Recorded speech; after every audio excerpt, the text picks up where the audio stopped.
Senhor esteja com todos. Ele está no meio de nós. Proclamação do Evangelho de Jesus Cristo segundo Marcos. Glória a vós, Senhor. Naquele tempo, tendo Jesus e seus discípulos acabado de atravessar o mar da Galileia, chegaram a Genezaré e amarraram a barca. Logo que desceram da barca, as pessoas imediatamente reconheceram Jesus. Percorrendo toda aquela região, levavam os doentes deitados em suas camas para o lugar onde ouviam falar que Jesus estava. E nos povoados, cidades e campos onde chegavam, colocavam os doentes nas praças e pediam-lhe para tocar ao menos a barra da sua veste. E todos quantos o tocavam ficavam curados. É palavra da salvação. Glória a vós, Senhor. Meus irmãos e irmãs, continuamos na leitura diária o Evangelho de São Marcos, que, como sabemos, é um evangelho curto, tem apenas 16 capítulos, mas ele condensa, resume toda a obra de Jesus, as coisas que Jesus disse, as coisas que Jesus fez. E tem uma direção própria.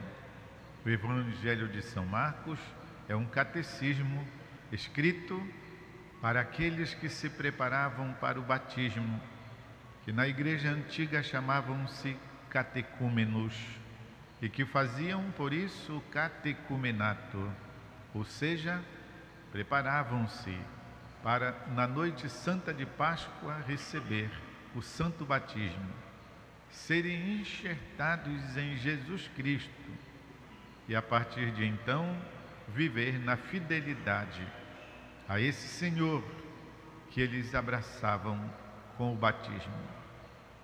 Por isso, o Evangelho de São Marcos vai fazendo revelações progressivas a respeito de Jesus, para que o leitor, que no Elésio, vai lendo e vai percebendo, através das narrativas, a descrição da figura de Jesus Cristo. Hoje, por exemplo, temos Jesus que é reconhecido por aqueles que estão em situações desfavoráveis, os doentes, e que são colocados ali diante do Senhor. Sabemos então que a finalidade do evangelista é mostrar que todo aquele que se põe diante de Deus, todo aquele que se coloca na frente, todo aquele que deseja tocar a Deus, tem a sua vida modificada, transformada. E de fato, o catecúmeno aprendia que convém fazer de tudo para estar na comunhão com Deus. De modo que é por isso que as pessoas então acorriam a ele.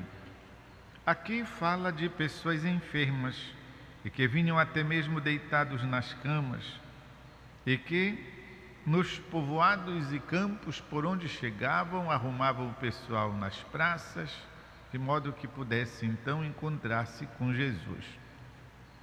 Aqui está falando de doente físico, mas nós sabemos quantas doenças são percebidas nas pessoas, de um modo geral, que não precisa ser uma doença de câncer, de diabetes, de estômago, qualquer que seja a situação ruim, qualquer que seja a situação de sofrimento, qualquer que seja a situação que torna as pessoas infelizes, que as aliena, qualquer situação desfavorável é, portanto, aqui indicada com a palavra doença.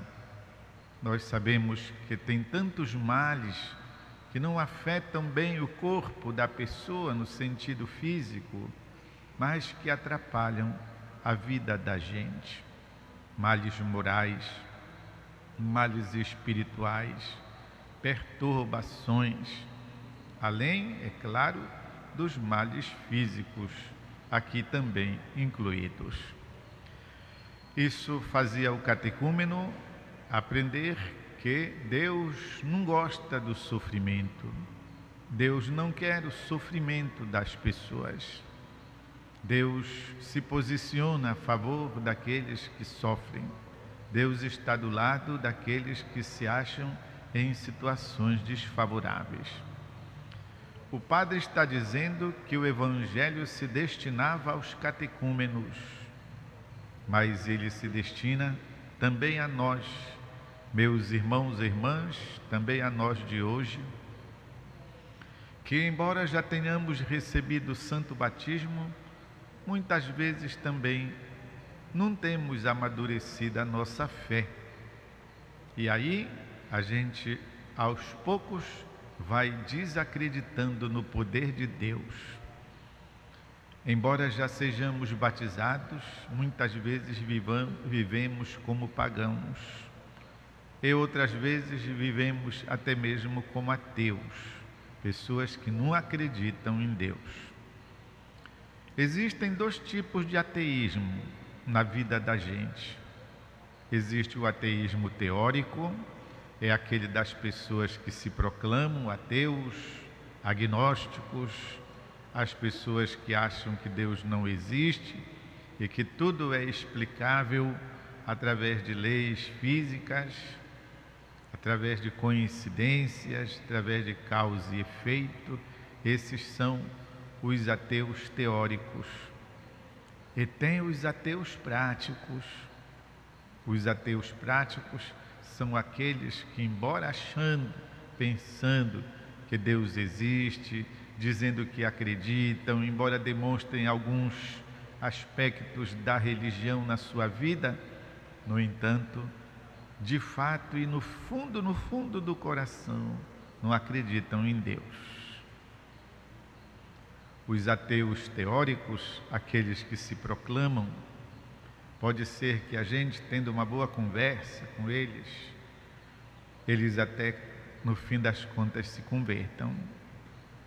Mas o ateu prático, ou seja, aquele que diz crer em Deus, mas cuja vida não corresponde à sua fé, esse é bem complicado de que ele descubra a fé verdadeira. Ele acha que ele já está tudo ok, que ele já acredita demais, tem uma fé muito grande, como se costuma ouvir, né? Tenho muita fé, e não é verdade, como sabemos. Por isso, meus irmãos e irmãs, colocar-nos diante do Senhor, para que Ele manifeste, nós crendo nisso hoje, manifeste a sua glória e o seu poder em nossa vida. E qualquer que seja a situação em que nos encontremos, que procuremos o Senhor, que fiquemos perto dEle, que busquemos, como diz o Evangelho, como que tocá-lo. E Deus mesmo providencia isso para nós de tantos modos. Podemos encontrar Jesus na palavra, que todos os dias a gente, bem ou mal, folheia, escuta, lê. Podemos encontrá-lo nos sacramentos, aqueles que frequentam os sacramentos da confissão, por exemplo, o sacramento da Eucaristia, que é Jesus Cristo presente em corpo, sangue, alma e divindade. Podemos nos encontrar com Jesus nos acontecimentos da vida. Tantos acontecimentos nos mostram a presença de Deus agindo na história, algumas vezes até mesmo puxando a nossa orelha, não faz mal. E a presença de Deus que está também nos pobres, nos sofredores, naqueles que fazem penitência pelos nossos pecados. Vamos então, meus irmãos e irmãs, juntamente com os catecúmenos da antiguidade cristã, nós renovarmos a nossa fé em Jesus e concedermos ao Senhor aquele lugar que Ele deve ocupar na nossa existência. Estamos começando a nova semana, animados pela participação na celebração da Eucaristia. Que possamos permanecer, buscar, estar em comunhão com Jesus pela semana toda. Vamos fazer um instante de silêncio, assim que cada um possa meditar um pouco em seu coração.